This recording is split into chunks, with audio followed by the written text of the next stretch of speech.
Just days after the battle, Berkman boarded a train for Pittsburgh. Goldman stayed behind. His face bent low to mine, and he whispered, "Comrade, you will be with me to the last. You will proclaim that I gave what was dearest to me for an ideal, for the great, suffering people." Berkman had only $15 in his pocket. Within the week, Goldman would wire him another $20 to purchase a new suit and a gun. The country looks young and alluring in the early morning sunshine. But my thoughts are busy with Homestead. The removal of a tyrant is not merely justifiable, it is the highest duty of every revolutionist. Human life is indeed sacred and inviolate, but the killing of a tyrant, of an enemy of the people, is in no way to be considered as the taking of a life. As Berkman's train sped toward Pittsburgh, an order flashed across the wires.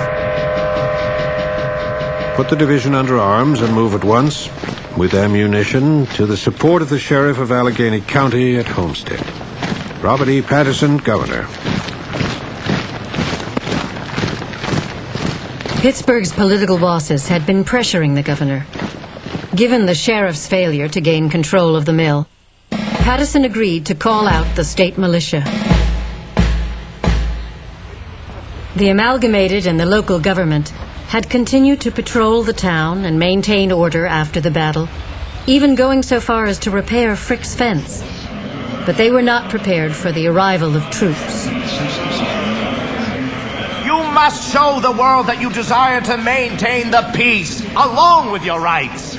Welcome the soldiers. They are our friends. Don't you believe it, man? They are coming here because that damn murderer Frick wants them.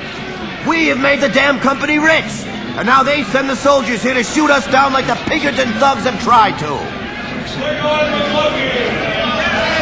There is a good deal of truth in what the brother before me said. I'm afraid it's bad to let them in. The blacklegs might be hiding in the rear. But then again, you can't stand up against them. They are not Pinkertons. And we can't fight the government of Pennsylvania.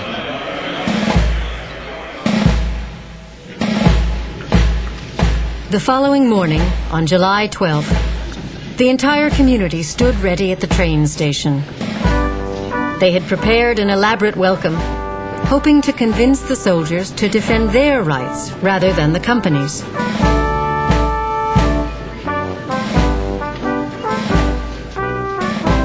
Two hours later, General Snowden and 8,000 troops finally appeared, but not as expected. Avoiding the Homestead station, the soldiers debarked outside of town, marched in on foot, and immediately surrounded the mill. With the troops in town, the Carnegie Company was able to begin operations. Managers and clerks pitched in from the start. Bunkhouses and canteens were built for the new workforce. With few exceptions, former employees were not among the new hires. Mr. Carnegie may be able to get non-union laborers, but without rollers, heaters, shearers, cutters, and other skilled workmen, the mills cannot start. And it is this class of men who will hold out to the last. Contrary to O'Donnell's prediction, on July 15th, smoke could be seen rising from the Homestead mill for the first time since the lockout. Thanks to the mill's high degree of mechanization, the new unskilled workforce was producing steel.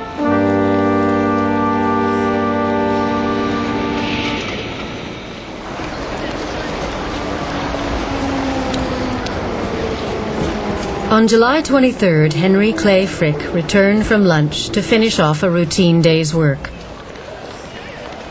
Posing as an employment agent, Alexander Berkman had been trying to see him all morning.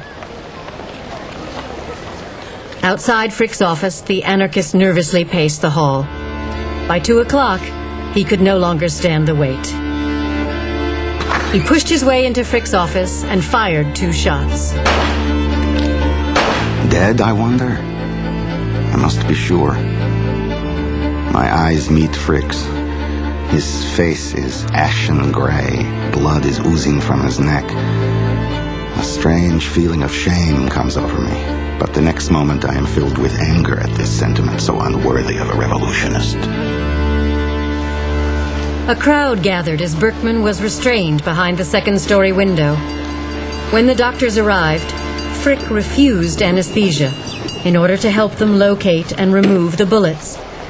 Then he signed some letters before leaving for home.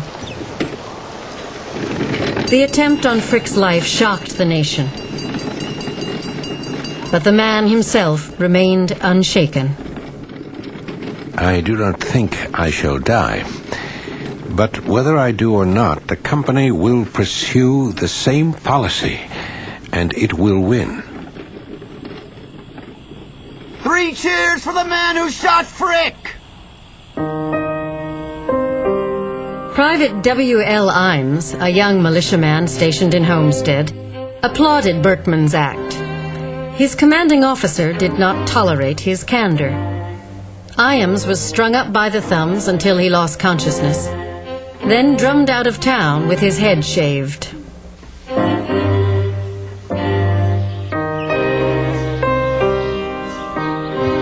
In a fashionable section of Pittsburgh, Frick lay in bed recovering from his wounds. Across the hall, Mrs. Frick lay convalescing as well. 2 days after the battle, she had given birth to a son. Neither mother nor child was well.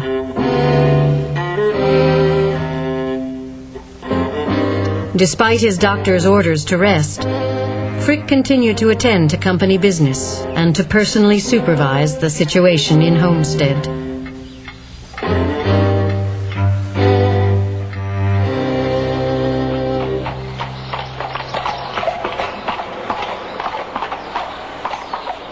The Republican Party feared that the crisis would endanger President Harrison's re-election. They sent party regular John Milholland to meet with Frick. Arriving in Pittsburgh, I learned that the Iron Master was in bed, still suffering severely from the effect of his wounds. Entirely courteous, Mr. Frick made it clear that even if Mr. Carnegie's consent was reinforced by the Cabinet, the Senate, and the House of Representatives, he, Frick, would not deviate 1 iota from the lines he had laid out to follow. His powerful jaws came together like a steel trap when he referred to the murderous exhibitions of the strikers. Yet, as he lay there, as white almost as the sheet itself, I realized that I was talking to a man of absolute nerve, with a will of iron, one who knew his own mind and indulged in no illusions as to the difficulties in the way of carrying out his purposes. On August 3rd, Frick's newborn son died. A link between the battle and the infant's death formed in the public's mind. It brought sympathy to the grieving father, whose own life had been endangered.